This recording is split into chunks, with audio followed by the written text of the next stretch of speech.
Hello students, today we are going to start the new topic that is ethers. सबसे पहले हम देखेंगे definition of ether. Ethers होते क्या हैं?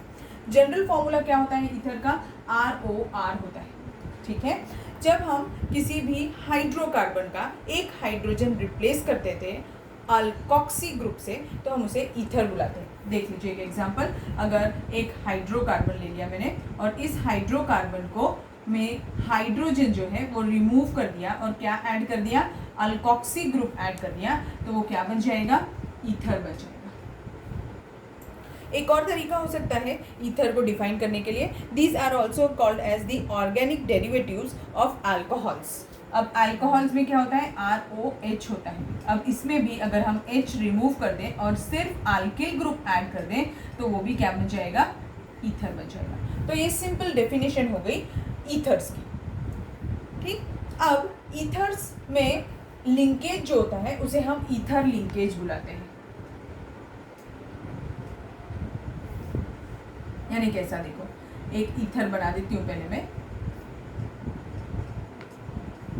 ये सबसे सिंपलेस्ट ईथर बना दिया मैंने, तो ये जो है इसको हम ईथरल लिंकेज बुलाते हैं या फिर ईथर लिंकेज बोलते हैं। लिंकेज की स्पेलिंग गलत लिखी मैंने, LINKAGE लिंकेज होता है।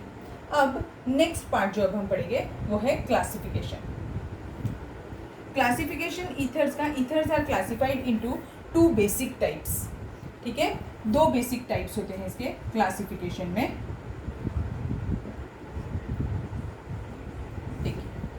They are classified into 2 basic types. One is called as simple ether और दूसरा होता है mixed ethers। ठीक है, simple ethers and mixed ethers। अब क्लासिफिकेशन में फर्स्ट कौन सा क्लासिफिकेशन बताया मैंने आपको? ये क्लासिफाई होते हैं on the basis of the type of the alkyl groups attached to it.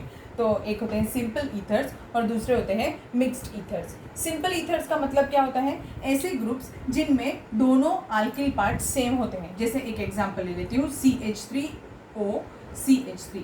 अब देखो यहाँ पर दोनों चीज़ें सेम है, यहाँ भी CH3 ग्रुप है, यहाँ भी CH3, और वो कैसे अटैच्ड है? ऑक्सीजन से। तो ये क्या हो गए? Simple ether. यानी हम ऐसा भी बोल सकते हैं कि ये जो होते हैं ये कैसे ईथर्स होते हैं? सिमेट्रिकल ईथर्स होते हैं।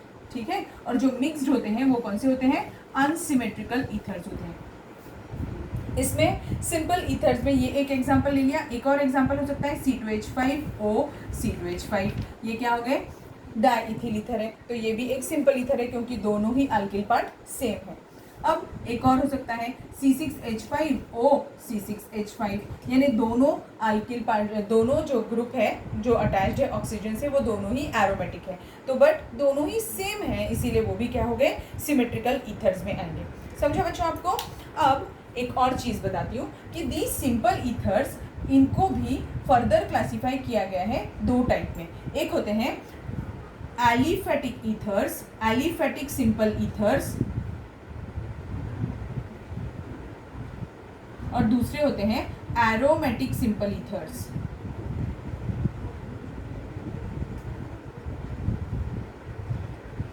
जब मैं एलिफेटिक सिंपल ईथर्स की बात करती हूँ तो उसमें दोनों पार्ट जो होते हैं ऑक्सीजन के साइड पे सेम तो होते हैं पर वो अल्किल पार्ट होते हैं। अब एलिफेटिक सिंपल ईथर्स कैसे होंगे? एग्जाम्पल CH3O CH3 क्या होगा? एलिफेटिक, क्योंकि दोनों ही एलिफेटिक पार्ट है इसीलिए, और दोनों सेम भी है इसीलिए एलिफेटिक भी हो गया और सिंपल भी हो गया। तो ये हो गया एलिफेटिक ईथर का एक एग्जाम्पल। और दूसरा C2H5O C2H5 लिखूंगी तो वो भी क्या हो जाएगा? एलिफेटिक में ही आएगा। अब एरोमेटिक सिंपल ईथर्स क्या होते हैं? दोनों में रिंग वाले कंपाउंड्स होंगे, यानी कि एरोमेटिक रिंग रहेगी उसमें। तो ये O और फिर ये, तो ये दोनों ही क्या हो गए? एरोमेटिक ईथर हो गए। ये वाला एग्जाम्पल किसका हो गया? एरोमेटिक सिंपल ईथर हो गए। ये दोनों ही पार्ट कौन से हैं? एरोमेटिक रिंग्स लगी हुई है। समझा? अब देखते हैं मिक्स्ड ईथर्स क्या होते हैं। मिक्स्ड ईथर्स का मतलब क्या होता है?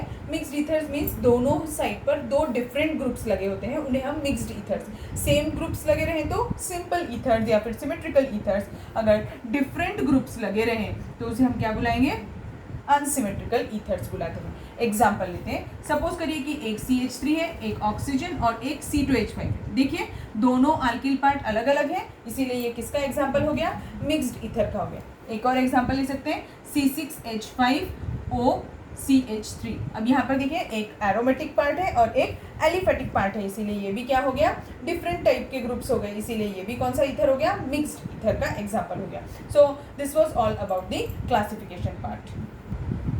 अब नेक्स्ट पार्ट जो हमें पढ़ना है वो है नॉमेनक्लेचर का पार्ट। नॉमेनक्लेचर कितने टाइप के होते हैं, 2 टाइप के होते हैं। तो ईथर्स को 2 टाइप से हम नेमिंग कर सकते हैं, एक होता है कॉमन नेमिंग और दूसरा होता है IUPAC नेमिंग।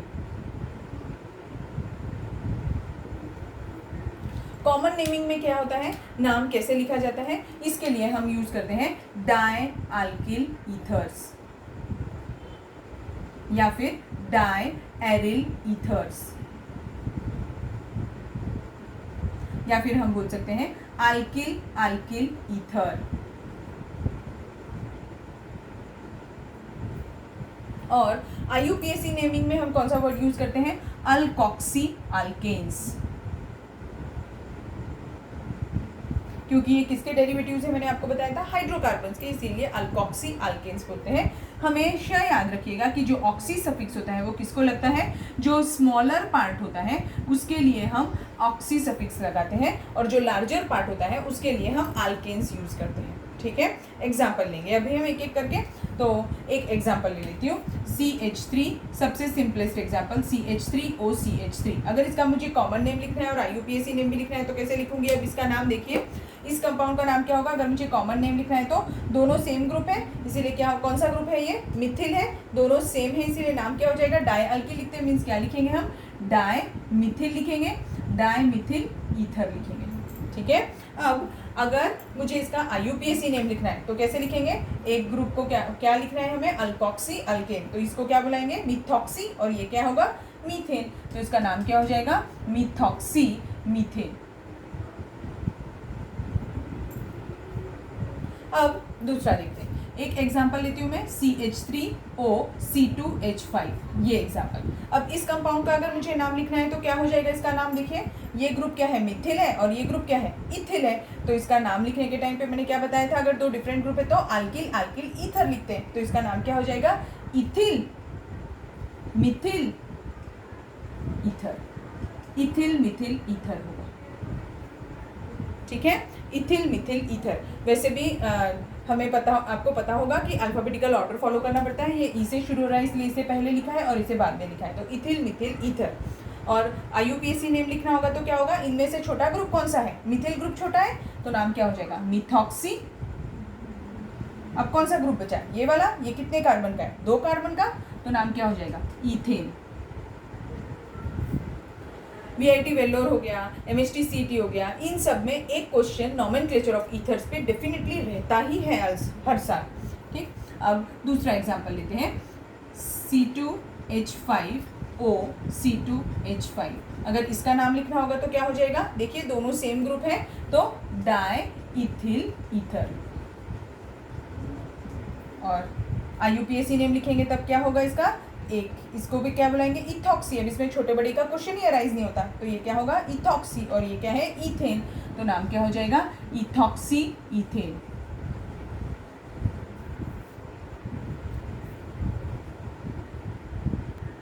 और थोड़े से एग्जांपल्स लेंगे हम अल्किल ईथर्स के, यानी एलिफेटिक ईथर्स के। अब जैसे ये कंपाउंड है, इस कंपाउंड का कॉमन नेम क्या हो जाएगा, देखिए ये मिथिल पार्ट है और ये वाला क्या है, प्रोपिल पार्ट है, तो नाम क्या हो जाएगा इसका कॉमन नेमिंग में, मिथिल प्रोपिल ईथर। और अगर मुझे इसका IUPAC नेम लिखना है तो क्या हो जाएगा, छोटा पार्ट कौन सा है, ये वाला है, तो ये क्या होगा, मिथॉक्सी प्रोपेन, तो मिथॉक्सी प्रोपेन। अब इस एग्जाम्पल को देखिए, इस एग्जाम्पल में अगर करना होगा तो कैसे होगा, अब इस कंपाउंड में अब ये पार्ट भी है और ये पार्ट भी है। अब ये वाला जो पार्ट है ये क्या है, मिथिल है, पर ये वाला पार्ट कौन सा है, ये जो पार्ट है ये कौन सा है, आइसोप्रोपिल पार्ट है। कौन सा बेटा है, ये आइसोप्रोपिल पार्ट है, तो फिर नाम क्या हो जाएगा, ये आइसोप्रोपिल और ये मिथिल, तो कॉमन नेम लिखने के टाइम पे मिथिल आइसोप्रोपिल ईथर। ठीक है, हम इसे, अब आई पहले आता है, मिथिल बाद में आता है, तो आप इसे वैसे रूल फॉलो नहीं भी किया तो चलता है, क्योंकि हम कॉमन नेमिंग लिख रहे हैं, आइसोप्रोपिल मिथिल ईथर नाम हो जाएगा इसका। और IUPAC नेम में नाम क्या हो जाएगा इसका, देखिए अब इसको हमें इस चेन को नंबरिंग करनी होगी, तो 1 2 3।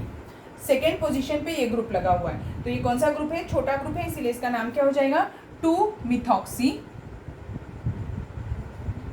और ये कितने 3 कार्बन आइटम है, इसीलिए प्रोपेन, 2-मिथॉक्सी प्रोपेन नाम हो जाएगा इस कंपाउंड का। ठीक है, समझा सभी को।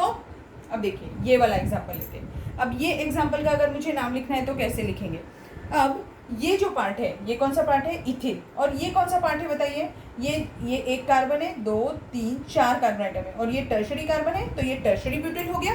तो इस कंपाउंड का जब हम नाम लिखेंगे तो क्या हो जाएगा, ये इथिल पार्ट है और ये टर्शरी ब्यूटिल पार्ट है। तो नाम कैसे लिखेंगे फिर इसका,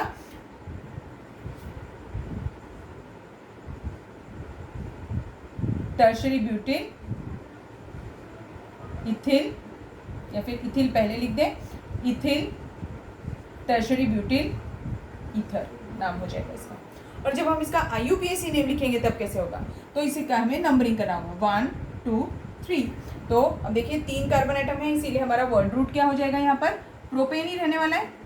अब देखते हैं, अब सेकेंड पोजीशन पे ये ग्रुप लगा हुआ है, तो ये क्या है, हमारा प्रीफिक्स है। कौन सा प्रीफिक्स है, सेकेंडरी प्रीफिक्स है, क्योंकि आपको पढ़ाया है मैंने प्रीफिक्स 2 टाइप के होते हैं, सेकेंडरी और प्राइमरी प्रीफिक्स।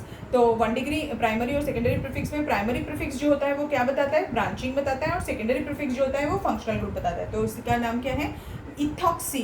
तो नाम क्या हो जाएगा यहाँ पे, इथॉक्सी। और कौन से पोजीशन पे है, 2 पोजीशन पे, इसीलिए 2 इथॉक्सी। और 2 पोजीशन पे ही एक मिथिल लगा हुआ है, तो वो क्या हो जाएगा, हमारा प्राइमरी प्रीफिक्स हो जाएगा। तो नाम कैसे होगा कंपाउंड का, 2 इथॉक्सी और फिर 2 मिथिल। तो पूरा नाम क्या है इसका, 2 इथॉक्सी 2 मिथिल प्रोपेन नाम हो जाएगा इस कंपाउंड का। समझा आपको। तो ये हो गए, मैंने सिंपल और ब्रांच्ड दोनों टाइप के ईथर्स का आपको बता दिया नॉमेनक्लेचर। कुछ एरोमेटिक ईथर्स के एग्जांपल्स देख लेते हैं। ये मिक्स्ड ईथर्स है। अब ये कंपाउंड का अगर मुझे नाम लिखना है, तो अगर मुझे कॉमन नेम लिखना है तो कोई प्रॉब्लम नहीं। ये कौन सा ग्रुप है, फिनिल है, और ये कौन सा ग्रुप है, मिथिल है। तो नाम क्या हो जाएगा इस कंपाउंड का, मिथिल फिनिल ईथर, या फिर हाँ मिथिल फिनिल ईथर।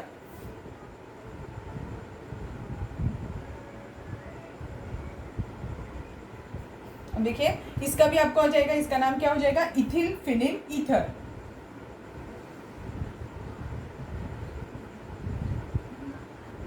और इसका क्या होगा, दोनों ही फिनिल ग्रुप है, तो डाइफिनिल ईथर। इनके कॉमन नेम्स भी होते हैं, जैसे इस कंपाउंड का कॉमन नेम एक और है एनिसोल, और इस कंपाउंड का जो कॉमन नेम है वो है फेनिटोल।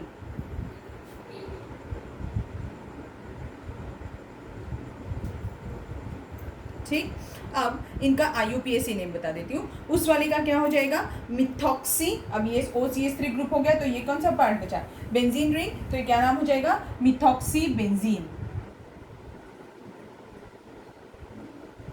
फिर अब आपको ये भी आ जाएगा, इसका नाम क्या हो जाएगा, ये ग्रुप छोटा है तो नाम क्या हो जाएगा, इथॉक्सी, तो इथॉक्सी बेंजीन।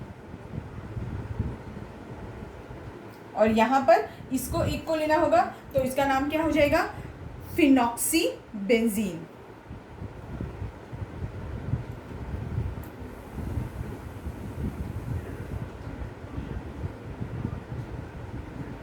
समझा। So here we ends with the today's class. आपको समझ में आया होगा, प्रैक्टिस करिए। और भी क्वेश्चंस आपके NCERT text book as well as आपके स्टेट बोर्ड के बुक में दिए होंगे, ईथर्स पे, नॉमेनक्लेचर पर, और उसके क्लासिफिकेशन पर भी कुछ क्वेश्चन होंगे, वो सॉल्व करने की कोशिश करिए। अगर कोई डाउट है तो आप पूछ सकते हैं। Thank you.